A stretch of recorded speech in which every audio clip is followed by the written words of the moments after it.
आओ बच्चों, साहित्य सरोज में आपका स्वागत है। तो मैं आज फिर एक लघु कथा लेकर आई हूँ जिसका शीर्षक है अटूट प्रेम। तो मैं आशा करती हूँ तुम लोग अच्छे होंगे। तो मेरी कथा सुनने के लिए तुम लोग तैयार हो जाओ। मैं आज कथा तुम्हें सुनाऊंगी। शीर्षक है अटूट प्रेम। गंगा नदी के किनारे बसा एक पुराना धार्मिक शहर था। उस शहर में दो भिखारी भाई प्रेम पूर्वक रहते थे। दोनों ईश्वर का ध्यान करते और भिक्षाटन कर जीवन यापन करते थे। उनके पास तांबे का एक भिक्षा पात्र था और वही उन दोनों का एक मात्र पूंजी था। दोनों भाई के अपार प्रेम को देखकर शैतान से नहीं रहा गया और एक दिन भिखारी के छोटे भाई के दिल में जा घुसा। वह अपने बड़े भाई के पास आराम से रहता था, लेकिन शैतान के घुसने के बाद, उसके अंदर शरीर में प्रवेश करने के बाद वह बेचैन हुआ।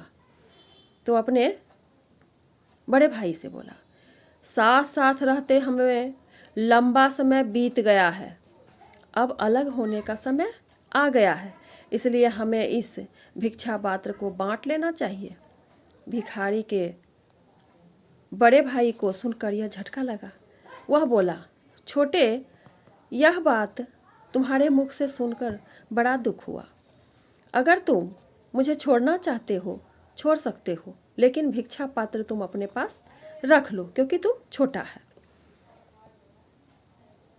तो छोटे भाई ने कहा कि नहीं, मैं ये किसी का हिस्सा नहीं लेता हूँ, मैं अपना ही हिस्सा लूँगा और इस भिक्षा पात्र को तुम दो भाग करो, टुकड़े करो, मैं भी लूँगा और तुम भी लेना।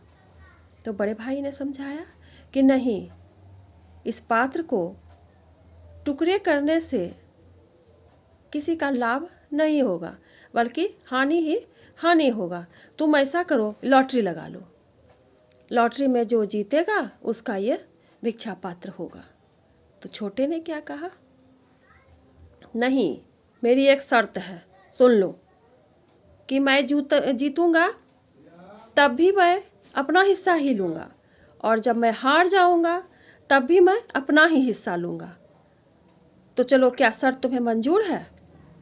बड़े भाई ने चुपचाप सर झुका के कहा कि यदि तुम्हारी यही मर्जी है तो चलो, इस भिक्षा पात्र को हम तोड़ लेते हैं। छोटे ने क्रोध करके बड़े भाई से कहा कि भैया, तुम मूर्ख हो, तुम डरपोक हो, तुम मुझसे झगड़ा नहीं करना चाहते हो, तुम क्यों नहीं झगड़ना चाहते हो? बड़े भाई ने छोटे भाई का हाथ पकड़ लिया और कहा, छोटे, मैं तुम्हें सब दिन अपने पास प्यार से रखा, तो आज मैं तुमसे क्यों झगड़ूं? मैं खुशी खुशी तुम्हें ये भिक्षा पात्र दे रहा हूँ। तुम जहाँ भी रहो, इस भिक्षा पात्र से भिक्षाटन कर अपने जीवन यापन करते रहना मेरा भाई।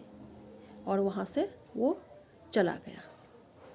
तो बच्चों, कैसी लगी मेरी लघु कथा? तो लाइक करना, शेयर करना, सब्सक्राइब करना। तो अगली वीडियो में मैं फिर मिलती हूँ। जय हिंद।